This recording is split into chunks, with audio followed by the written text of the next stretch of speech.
Today we're going to talk about the 9 tips to become a better salesperson. My name is Michael Barayev, and I was able to build a team of 150 plus sales guys in less than 2.5 years.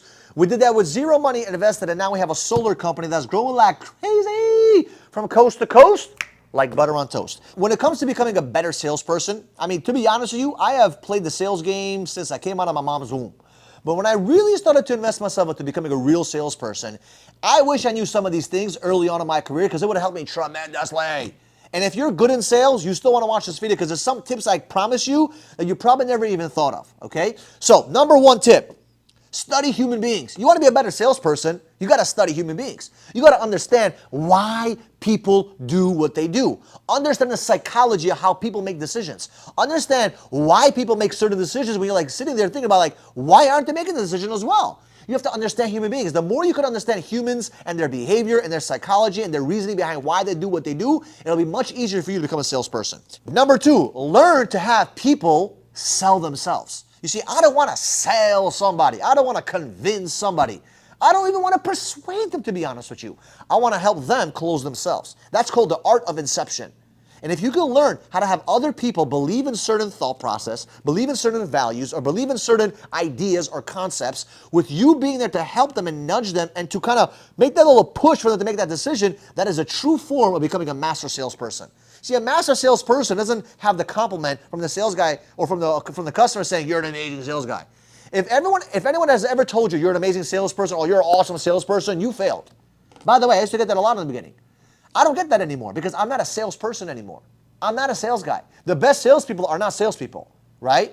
They're like kung fu your ass and in the middle of the night. You don't even realize what's going on because they're making you believe things and help you understand concepts and ideas by not even convincing you, but they're helping you convince yourself. And that's a true art of inception, okay? By the way, a good movie to watch is Inception. You'll have a lot of ideas from that movie. It's a great movie, and you'll learn a lot about that, okay? Number 3. Some salespeople are afraid to use pressure. But as a salesperson, you need to learn how to use pressure when needed. Not always. Don't be that freaking guy that does this, but there's a time and place where you need to do that. Where you need to say, you know what? Little punch, little push, little shove, right? You got to put a little bit of that tactic in there because you need a little bit of pressure. Some people need that nudge. Some people need that pressure. If you just sit there and say, well, what do you think? That's not going to happen. Right? You need to help people make decisions, leading them to the decision-making process. Number 4, stop talking, ask questions. The best way to sell someone is to just guide them through a process by asking questions. And like I said, helping them sell themselves. But how do you do that? You ask questions. You ask questions. You ask questions and gather data. You ask questions, and by the way, qualifying questions, and you gather that data. Remember, at the end of the day, you're trying to figure out how do I get this person from point A to point B? And how do I get them to point B if I don't know where the hell point A is at? And I only find out where point A is at or where they want to go, which is point B, by asking them amazing questions. The quality of your questions will determine the quality of your answers, and the quality of your answers will determine how fast you can sell them. Very important to understand that, okay? Number 5, don't be afraid to lose a deal. Some people are so afraid to lose the deal. Listen, there's thousands of deals out there, millions of customers, millions of people. Stop being a little baby. If you lose a deal, it's okay. You know how many deals I've lost? But look how many deals I've gotten, right? It's okay to lose some deals.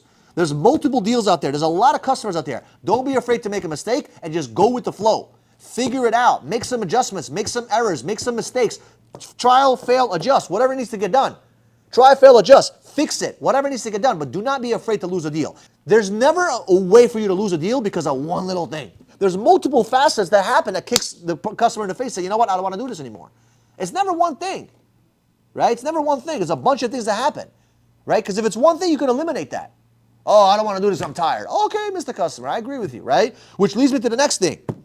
Number 6, master the win-win negotiation. Master the win-win negotiation. What does that mean?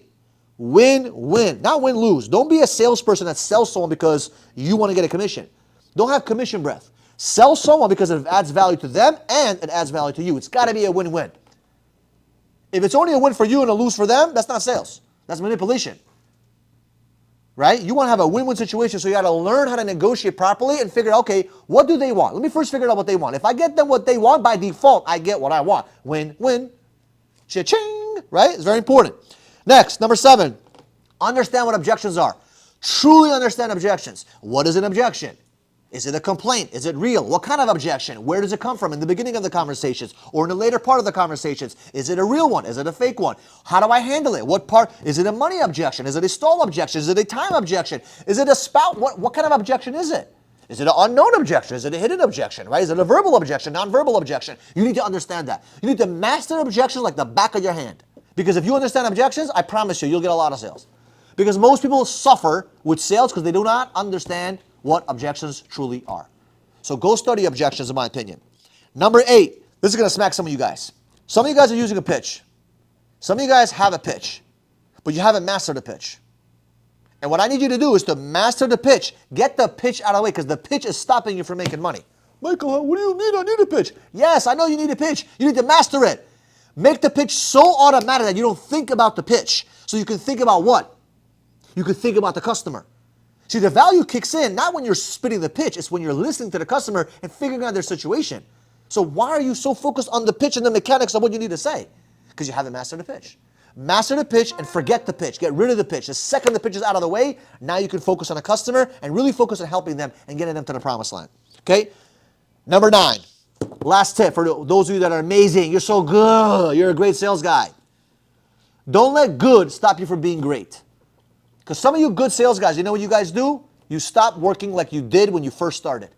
You get comfortable. You get complacent. You're like, man, I can get a sale in an hour. Whereas when you first started, it took you 5 hours to get a sale. So now you're only working 1 hour versus working 5, as an example. Or instead of you working a full day, you're working a half a day because you're like, I don't need to work a full day. I can go to the field at 4, leave at 7, I'm Gucci. Big mistake. Big mistake. You want to become the greatest of the greats? You don't start at 4, leave at 7, right? You start before anyone starts and you leave when everyone already left. You're the last person to leave the gym. You're the last person to leave the field. You're the last person to you're making that last freaking dial.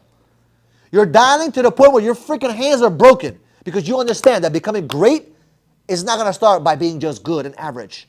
By being a great salesperson, you do not let the good affect your greatness. And that's the biggest mistake a lot of salespeople make. They get so freaking good and they get complacent. They get comfortable because they made $100,000 this year or they made $1 million and they get complacent. Whereas the greats of the greats, they're not worried about how much money they made. They're worried about becoming great. And if you're worried about becoming great, you're not worried about how much money you made because being great has nothing to do with money. Money is just a scorecard. So my name is Michael Barayev. Hopefully one day you and I can be greats of the greats in the sales industry.